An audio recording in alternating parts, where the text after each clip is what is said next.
Alright, here we go, the Fuggles hops. Got a gardener in a couple of weeks or 3 weeks back, and he did a great job. He potted these for me, too much for me, but I was happy to pay him a couple of bucks, and he did it for me and did a little bit of weeding as well. So let's go and have a look. This is one of the Fuggles plants. Get it, Baxter. I've got a new dog, very happy with him. Meet Baxter. He's a very happy boy. Alright, Baxter, go. There you have a look here, that's growing quite well. Hot plant's going really well. There was quite a few shoots there, and I gave it a bit of a trim up. So I'm going to run a couple of lines to show you the other one quickly. And yeah, so that's the other one there. Once again with that one I gave it a bit of a trim. I took off some of the shoots that I didn't want, and so I've decided to do 3 shoots per line. So that's that. Now I've got another, this one here is another Fuggles one. Another Fuggles hop. Baxter, get out of it. Baxter, get out. Good boy. He didn't get out, he just lay on my leg. So this is another hop coming, this is another Fuggles, and I've got one more Fuggles over here. You'll see that's, so they're going really, really well. Yeah, doing really good. Like you, Baxter. So that's that, and so what I'm going to do, I'll just show you here. I've put a pole up there, a piece of board, some screws in the top, and I've got up here I'm going to put a screw up there where that one is, and I'm going to put another one just over here a bit, and I'm going to run the lines to there, and I'm going to put the other pot, this pot here, and that little pot, I'm going to put them in the middle of that wall, move that seat, and I'm going to grow the hops. Sorry about the sun. I'm going to grow the hops around the top of that wall. So that's them. Now the Cascade hops, so that's the Fuggles, the Cascade hops. Here's that one that you saw me plant the other week. Baxter. The one you saw me plant the other week, and a couple of months ago now, I did a video on transplanting it because that pot was flooding. And so that's taken off really good. And that's going to go up there. Let's get out of the sun. It's going to go up to there. It's going to go along to there, and then along there. That's the plan. Just about used up all my, and you'll see down here, over we go, I've got one, 2, 3, 4 more, and none are not really big pops. We'll see how they go. They're Cascade as well. So this whole wall here should be Cascade. Oh, Cascade. So yeah, really, really cool. I haven't been doing any brewing because with the limited energy that I've got, I've been focusing on something else, which is this polytunnel here, which I'm really enjoying. So let's have a wee look in there, see if I can get all this done in one take. Let's just pop you down here for a minute. That.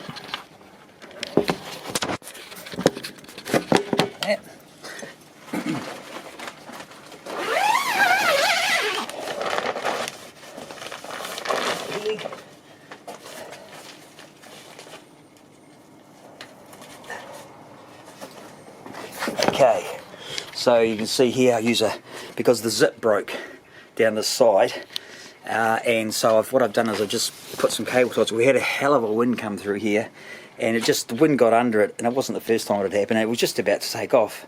So I come in here and I'll show you what I've been doing. So let's look at the plants first. Down this side I've got these are reasonably hot variety of chilies called Bird's Eye, and I grew them all from seed that I gathered from my mate. He had a couple of years ago, gave me a whole lot, and there was a sort of a jar full that I didn't eat, and they dried out, and I got the seeds, and I've got heaps. So there's another one. Just show you along here. They're going quite well. I lost a couple due to some kind of thing that was going on, and the leaves fell off, and when I pulled it out, it wasn't really hanging on the dirt. It looks like the roots had kind of started to go. I don't know much about gardening, But these are growing really well, and I've got a whole lot of spare ones still inside that I need to harden off just in case these don't make it. You can see on here, if someone can tell me, I'll show another example. I've got this kind of brown spot, see? I shouldn't hold it because my hands are shaky. You see that? I want to know what that is. Because I go over here onto my other plants. These chilies are habanero, red habaneros, and you can't really see it. That one's really healthy. But if you have a look here, I'd really like to know what this problem is I've got in here.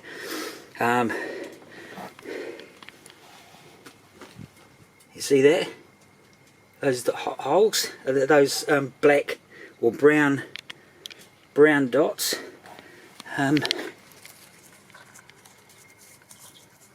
They don't kind of come off.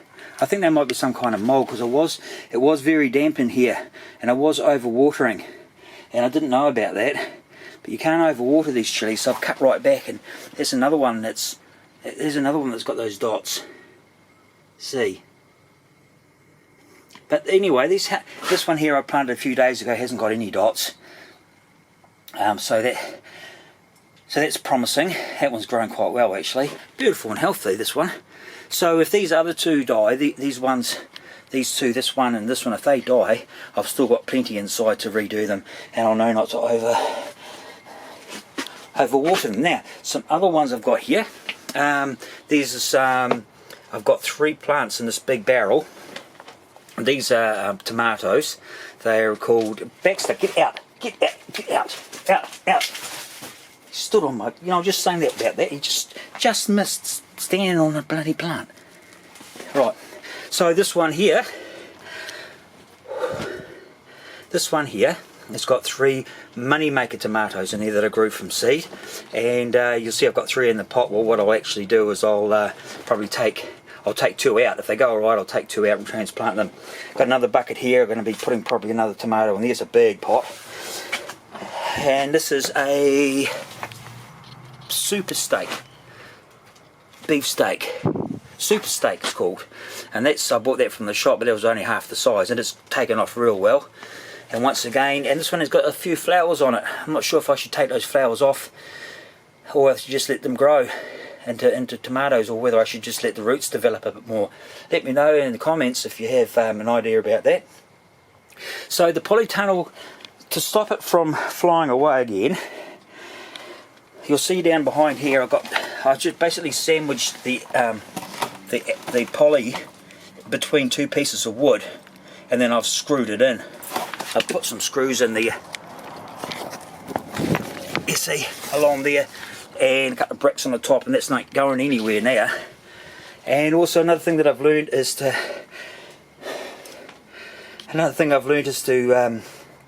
keep the ventilation going in here, because that's how these rots start, and they're really susceptible, are they? There's some cauliflower. I've had a couple of cauliflower, and some pumpkins that I need to plant, and I'll plant them outside. I've got some beans. Oh, here's a cucumber that I bought. Was a bit of a raggedy-taggedy one I bought for a couple of bucks, but it seems to be taking off. So that's what I've been doing. I haven't been brewing, I'm sorry to say, but this has been hard work for me. I haven't done anything in here today. I've just been out for a bit, and yeah, so there you go. What I hope to do with these chilies is to ferment them, so it's kind of brewing, isn't it? Well, that bucket in the middle, that's a avocado plant that I grew from a pip. It's going well. So hopefully in a few months I can give you an update on these plants, and we'll see how they go. And hopefully I've got about, what have I got, 1, 2, 3, 4, 5, 6, 7. I hope to have 20 chili plants in here. I hope. There's some carrots down there. So cheers, I'll have a beer, and I'll say see you later, so hang about. Cheers.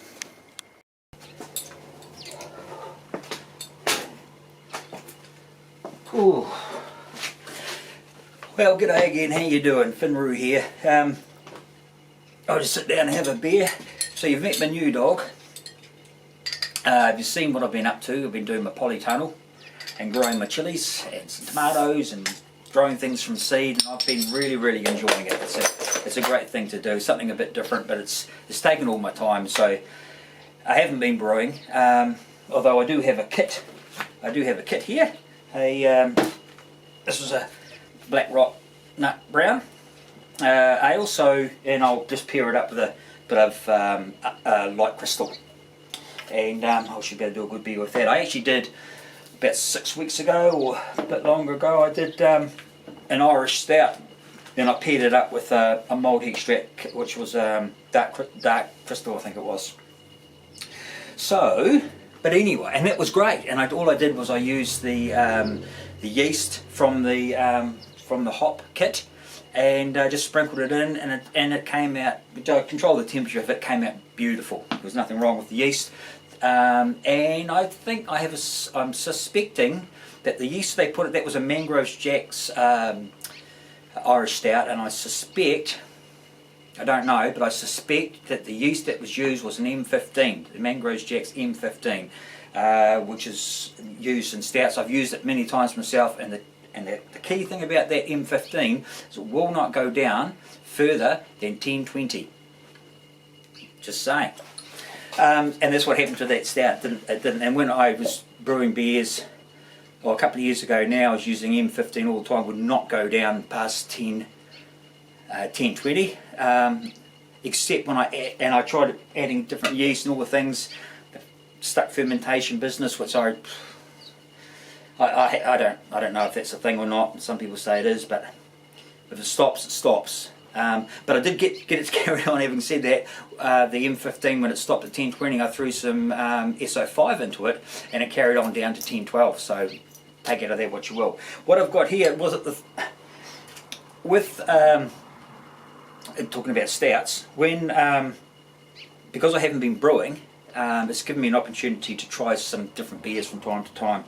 And here's one that I've been quite enjoying, is Castle's New Zealand Milk Stout. And this milk stout, believe it or not, won the Best Stout Porter at the World Beer Awards. World's Best Milk Stout and World's Best Stout Porter. And they've done it more than once, and apparently their pale ale's done very well, same kind of price. So this brewery's going really cool. I've been there a few times. They've got a really good setup there at over in Woolston, and good pizzas and beers on the hand pump and all that jargon. So we pour here.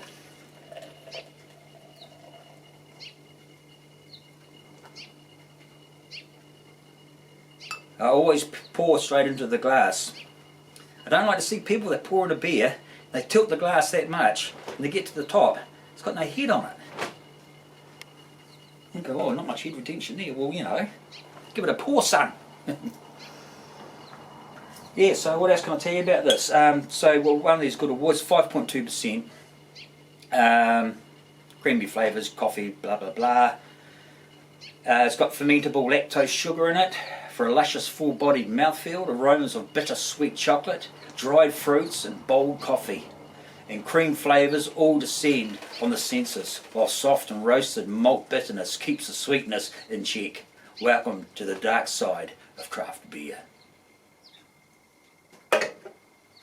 Cheers.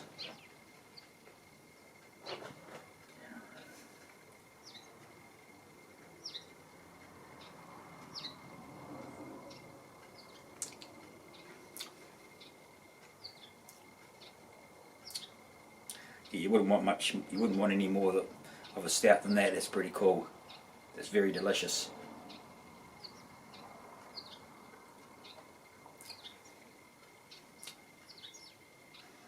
The finish stops a little bit sooner than I would have thought. It is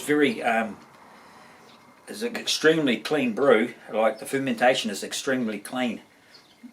The esters aren't.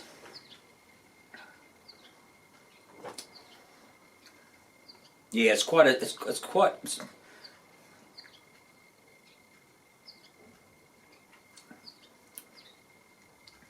course, everybody's different. So I've noted particularly dry finish to that beer. And the good head on the beer always tells you, and the lacing straight away, how healthy the fermentation is, right? Yeah, very, very nice. Anyway, so I hope you enjoyed my video, and cheers to everyone. And sorry that I haven't been brewing and got much to show you, but I've got some plans coming up to sort of make it easier for myself, and that I'll be sharing with you guys. So yeah,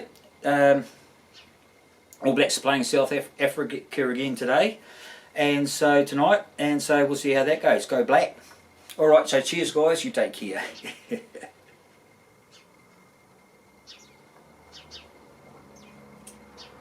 Ooh.